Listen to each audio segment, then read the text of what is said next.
So the Professional Armed Forces Rodeo Association started in 2000. Oh my gosh, just go ahead and start talking for me. I can't. Let's go.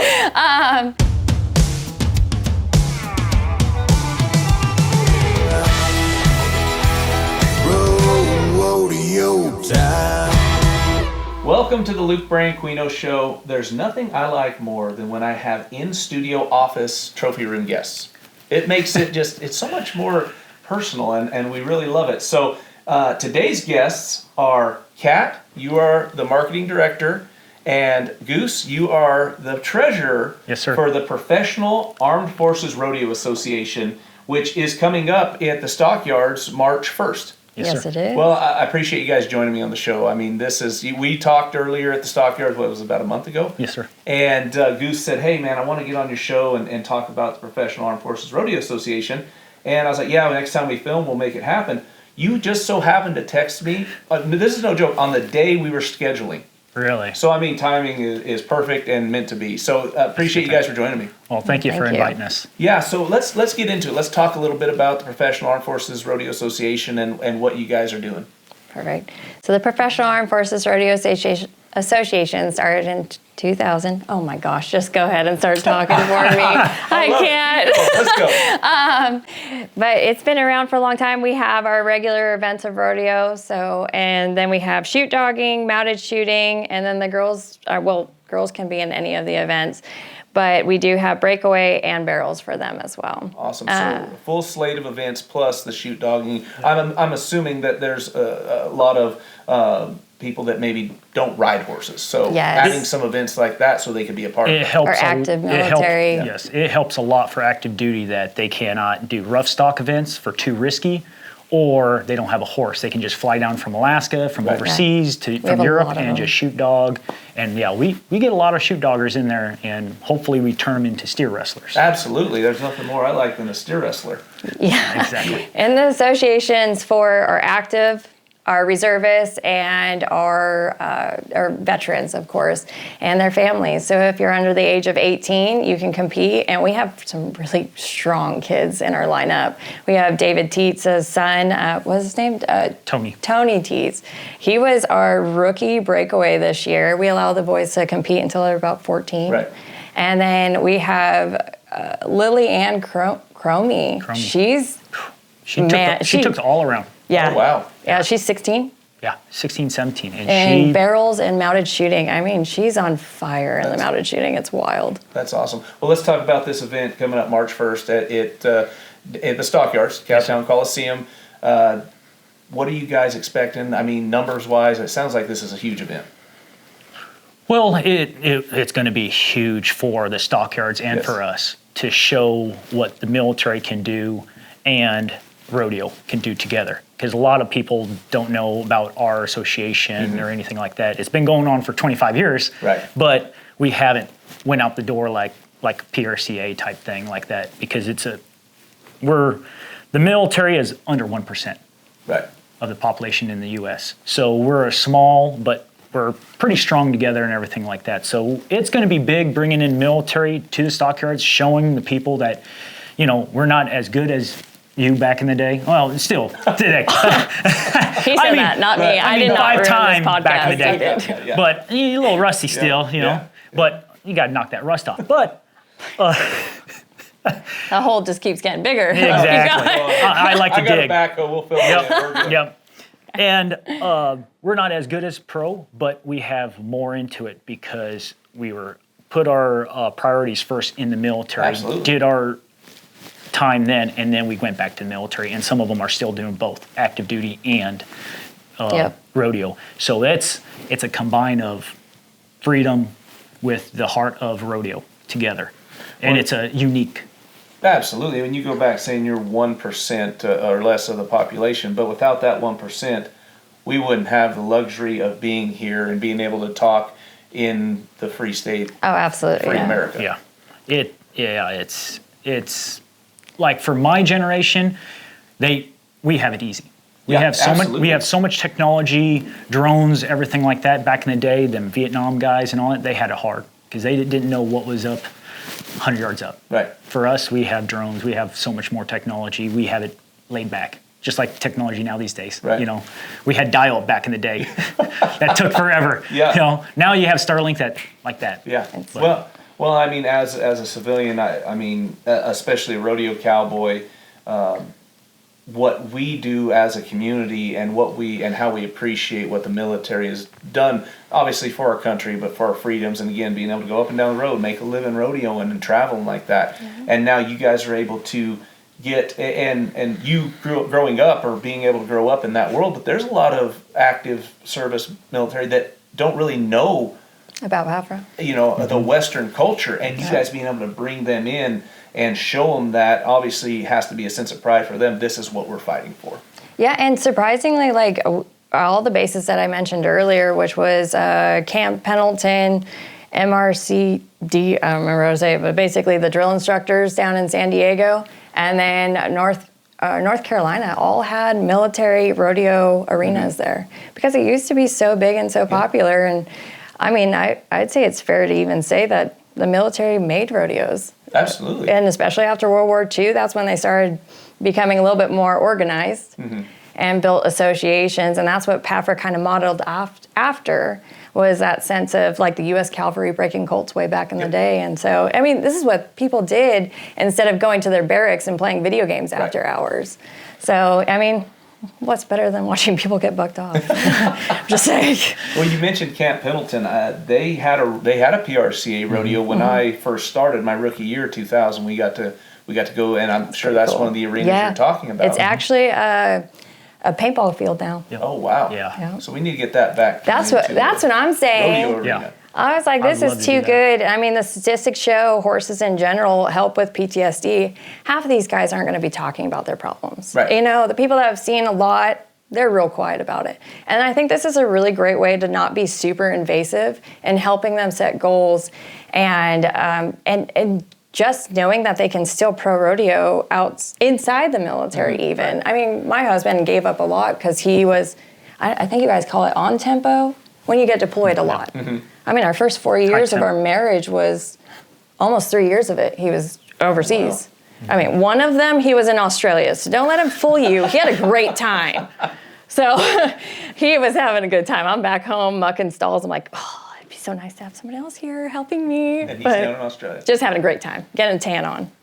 But the other ones weren't so nice, but he deserved it. You brought up the PTSD and how horses, livestock, and really the community. Yes. And trust me, I'm talking so far out of shot by even bringing PTSD up, but what they've experienced, what they've seen, and to be able to have that to go back on. Like you said, the ones that seen the most probably are the ones that are going to say the least. Absolutely. And if you can give them this opportunity to go compete and be around livestock, be around like-minded people, that has to be huge. Yeah.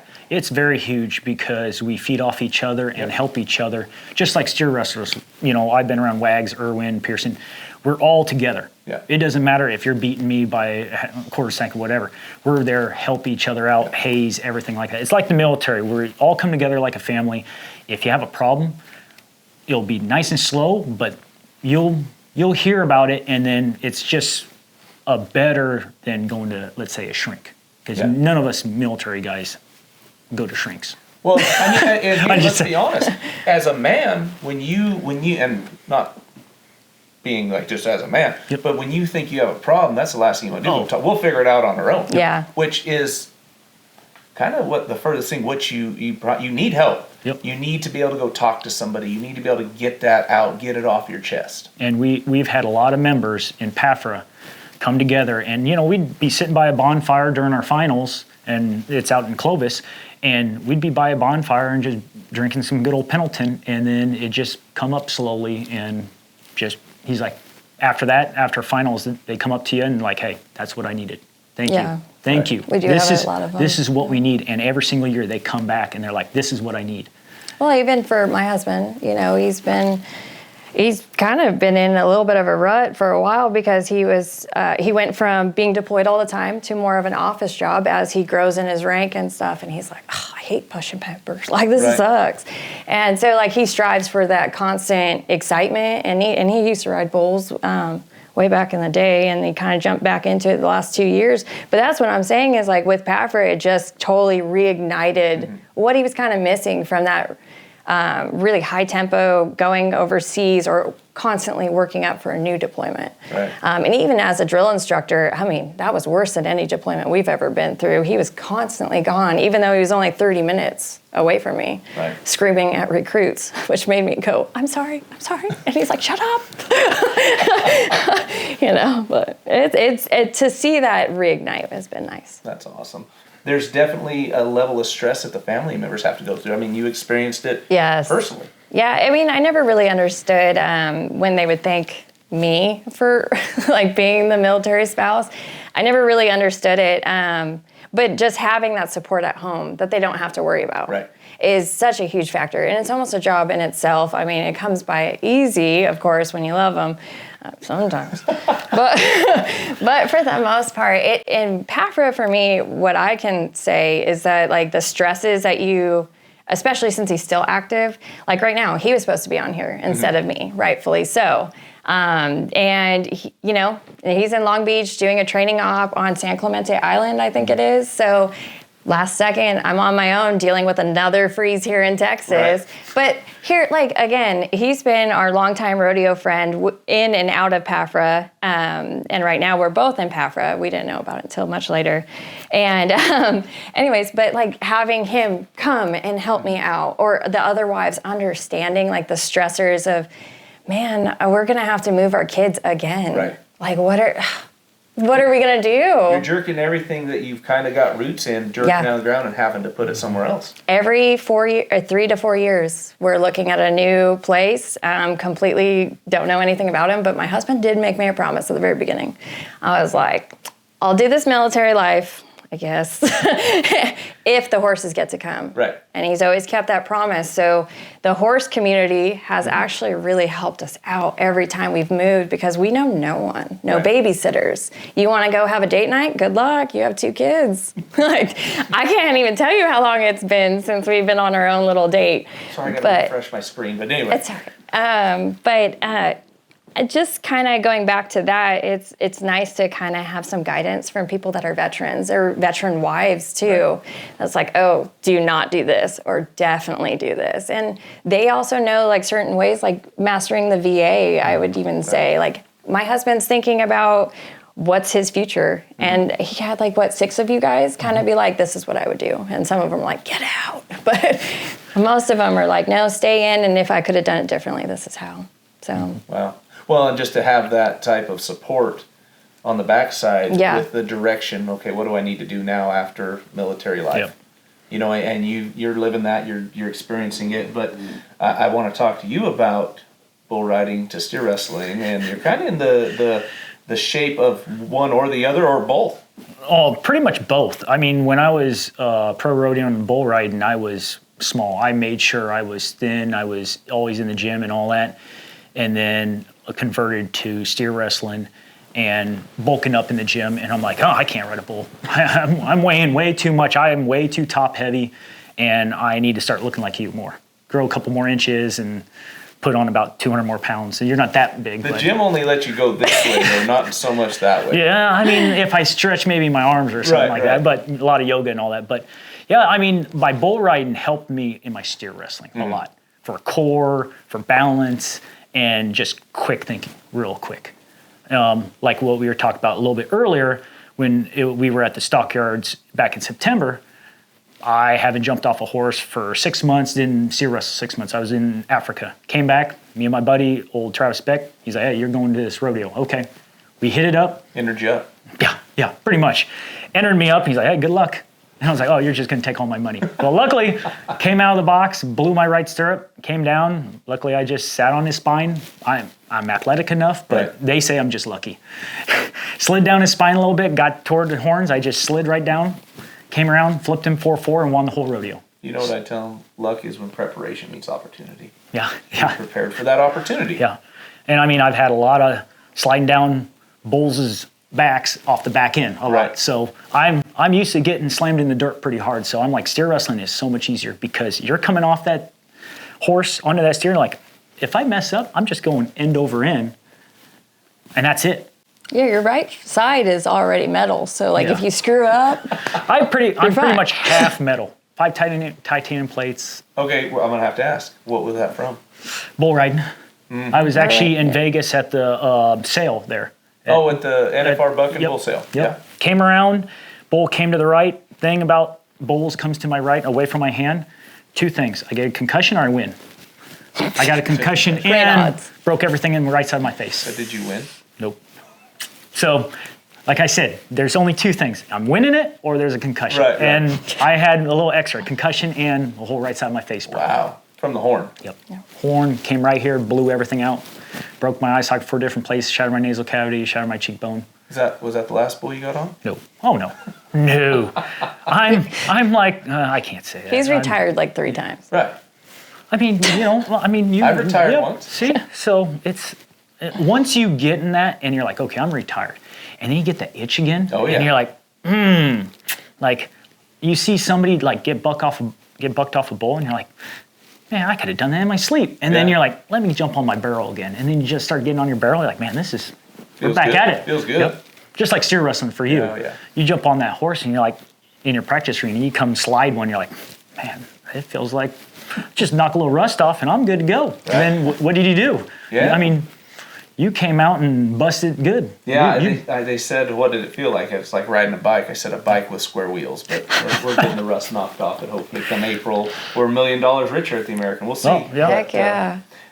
Want to talk more about your event on March 1st. Yes, sir. You know, what the stock contract, your horsepower, I mean, this is something you guys have to go get, produce, put everything together, put 100% all max effort.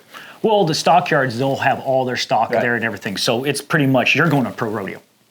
Pretty much there. That's where all the big boys play. So it's going to be exciting for a lot of us to rope and ride pro rodeo type stuff and give a good show. Like for our finals, we pick our own stuff. Right. Bring in contractors. That's a little bit more detail of what kind of stock we want, because we don't want to get 22-point bulls Right. for active duty guy that's only rode 10 out of the whole year. Yeah.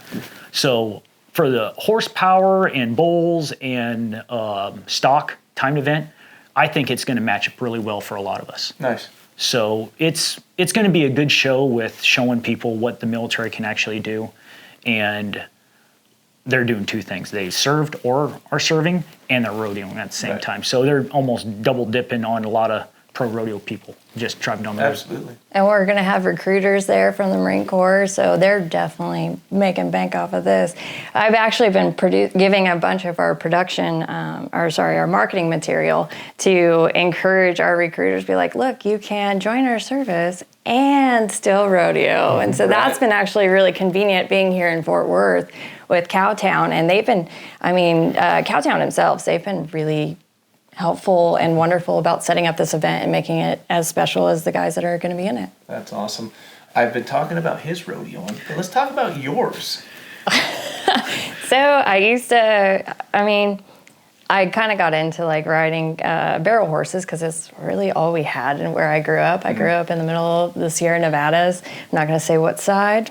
But so barrel racing was kind of the only thing we had. I started out as a jumper before that and then converted to that, and definitely enjoyed it. Definitely did. But I went to Feather River College and I did rodeo on the team up there. Who was your coach? Jesse Segura. Yes. He was my college roommate. What? Yes. Oh, I didn't know that. Yep.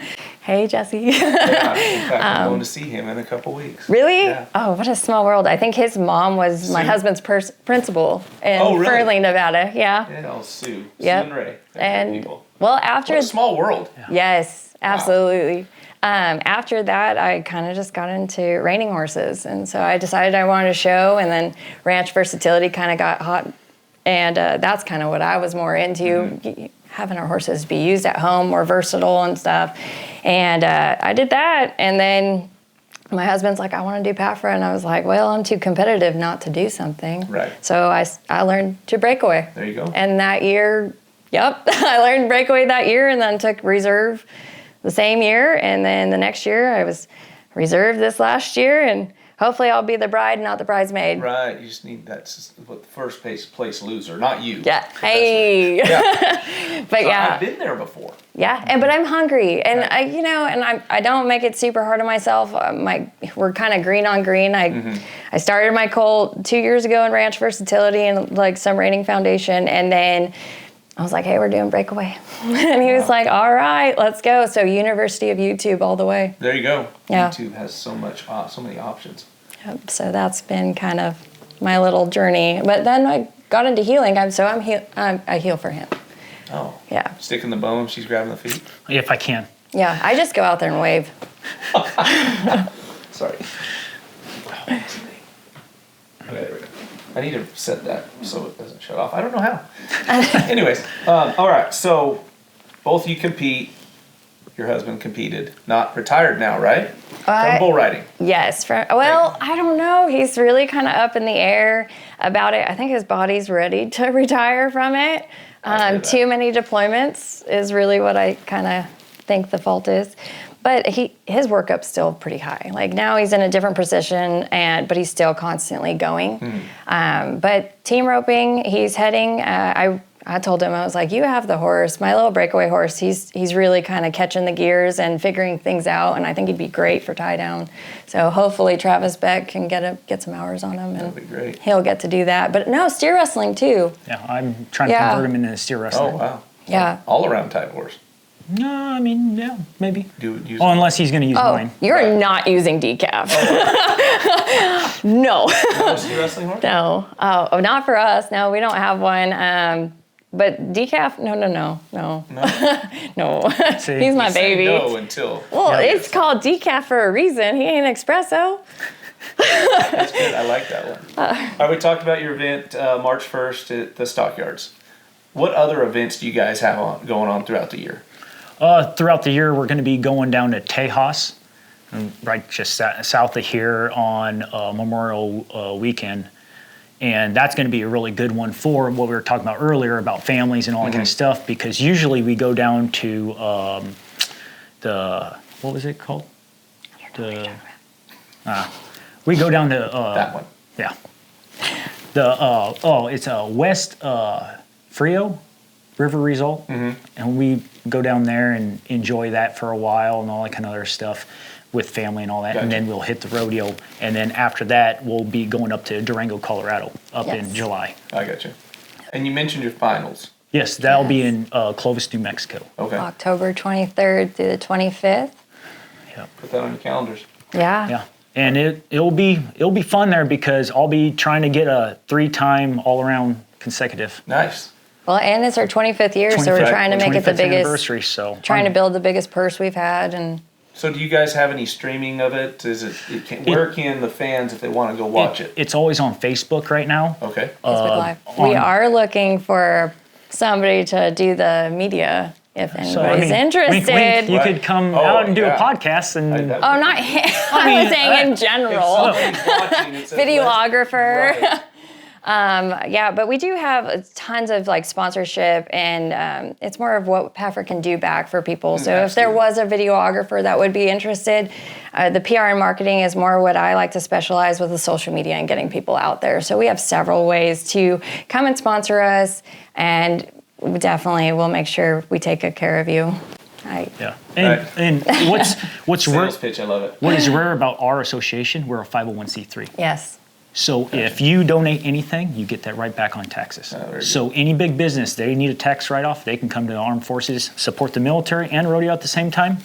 Yeah, and we have It's a win-win for. We have a super loyal demographic because, I mean, like, look at the football game between the Navy and the Army. You may have never even served, and you're like, Army, go Right. Army. Yep. So we're almost like that. Like people from Clovis just come just to see military and rodeo. Right. They've done rodeo all the time, but Well, I mean, we in my career, I've gone to a lot of rodeos where there's military base. You know, Lawton, Oklahoma has this huge base up there, I believe, and Yep. and it's so awesome, and it means a lot to me just to see all the service men and women in the stands cheering us on. Yeah. Now it's the opposite. You get the civilians cheering you guys on, which has to be an awesome feeling. Oh, It really is. It's a different experience. I don't know if I'll ever go back to showing horses. Yeah, I've never did show horses. I wasn't pretty enough for it. I have to have that look. Yeah, and you got to make perfect circles every time. Stockyards is going to be allowed there because I've rode there and they always know for myself being in the Armed Forces, so they always, announcer always says something for myself or Travis Beck, and the crowd goes wild. Right. No matter what. If we catch or we don't, if we don't throw one down, chili pop them pretty much, or old Kyle Irwin says, old Alabama Slammer. Alabama Slammer, yeah, for sure. All right, well, I have a few rapid fire questions for you both. You could shoot them out at the same time if you want. Favorite rodeo? Sonora, Mother Lode Roundup. Yeah, that was a good one. Yep. I'm just going to say Stockyards. That's my favorite place. Okay. Favorite military rodeo moment? Oh, Go ahead. are you sure? Yeah. Well, the first time I caught. I bet that was First time I caught coming out of a box and just trying to rate that calf, and I'm like, there's so much to do in 6 seconds. I don't do anything this fast. Right. I mean, Well, it'd be for me for a second time for being all around back-to-back. Because I'm originally from Nebraska, back-to-back champs. Oh, doing yeah, football. yeah, So oh, I'm yeah. like, I'm a Cornhusker. Here we go. and then Colton winning, that was a lot of fun last year. Well, having my husband win the title last year for the bull riding, that was pretty. For him, I was like, okay, now we can be done. Now we're tired. Getting down a high note. That's what I'm saying. Yeah. All right, favorite rodeo song? Oh gosh, I'm not good at this. Cody Johnson song, I like that one a lot. Well, for me, Cody's okay. I go old school. Old Camp Town ladies. There you go.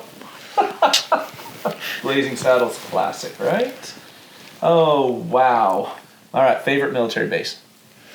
Camp Pendleton, all day. Fort Richardson, Alaska. No. Go I bet that was... hiking, fishing, hunting, skiing, snowboarding. Bridgeport. Bridgeport's better. No. Well, you're not in the military. Psh. Oh, you're right. I just get to reap the benefits here. That is true. I'm here for the insurance, okay? Yeah, right. You can take that out. We are nowhere in that. Oh, Favorite horse? For me, it would be Zeus. He's a little 4-year-old pro rodeo horse I got from Travis Beck, fastest horse I've ever had in my life. He can roll. Oh, I'll maybe let you borrow him maybe one day, but you know what? You better be holding on that horn. No, I'm more my age, the slower type. Yes. But then you're not going to be getting out on that box right at that. If I can nail the start and have a slow steer, that's what I'm looking for. Good luck with that one now these days. he doesn't need luck. You do. All these freshies out there. Oh, gosh. That's very true. What about you? Favorite horse ever? I have to say Decaf. He's a nice little reining bred colt, and he's non-pro friendly. I mean, and he's always said yes, healing the breakaway. Gosh, I bet he'd even do barrels as slow as he goes. No, I'm just kidding. Maybe he'll open up a gear. It'll be like one shot espresso. Well, exactly. All right. Best veteran charity. Us. Yeah, I would say PAFRA because we give back to the kids because I think 2 years ago, Travis and I went to Northern Texas and put on a clinic for the high schoolers in junior high for steer wrestling. Oh, nice. So we had a dummy and all that, and we took a whole day just for them and helping the younger generation out saying, hey, showing them, you can be in the military and do this at the same time. So if you guys you don't know what you're going to do, go for college, just go in the military for 3 years. Right. Then you get it paid for. You get out, your college is all paid for now. Then you can know what you're going to do, and you're already rodeoing still. Yeah. So you're Makes perfect sense. Win-win. All right, one last question. How can the Luke Branquinho Show help? God. Marky? Yeah. Stop it. Doing what you're already doing is helping us tremendously. Like I joke around with everybody at PAFRA, even though I was kind of voluntold for the situation, that I have a 3-year plan. Right now, I want to get marketing out. I want brand recognition. Mm-hmm. Like I'm so surprised that PAFRA isn't more out there. It serves such a great purpose, and so this is helping a lot with just getting brand recognition. Even getting better, or not better. We have great partners right now, but to getting more, just to make this event as special as possible. So if there's any kind of anybody that would like to brand align with us would be great, or maybe dip into the loyal demographic that we do have and present to our customers. And what is the other thing? Oh, and getting our membership up. That is the biggest thing. Just getting us out there, getting our members up so we can influence as many lives as possible. Hopefully by reaching out to recruiters, they can use this, like I kind of mentioned earlier, to get their numbers up, even for the military. I mean, that 1%, that's amazing. That you guys are only 1%. Right. I'm just a dependent, so I'm like, what, 0.2? But yeah, it's, I can't thank you enough. Yeah, absolutely. So if people are watching, how can they go to see you guys, find you guys, and be able to, donate or get connected? Yes, so our PAFRA website is www.rodeopafra.com.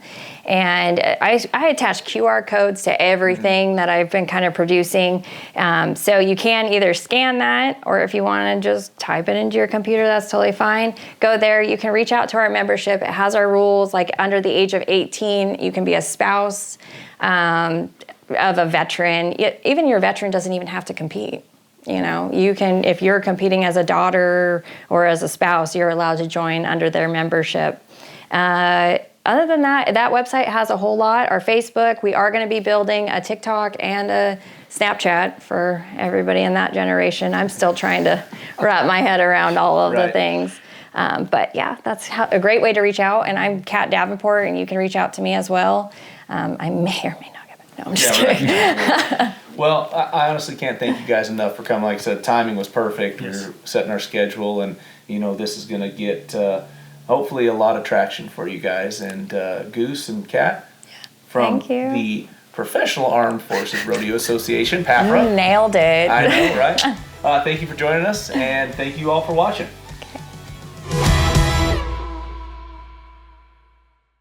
Hey, you want to see more in-depth details on the Luke Branquinho Show? Make sure you like and subscribe.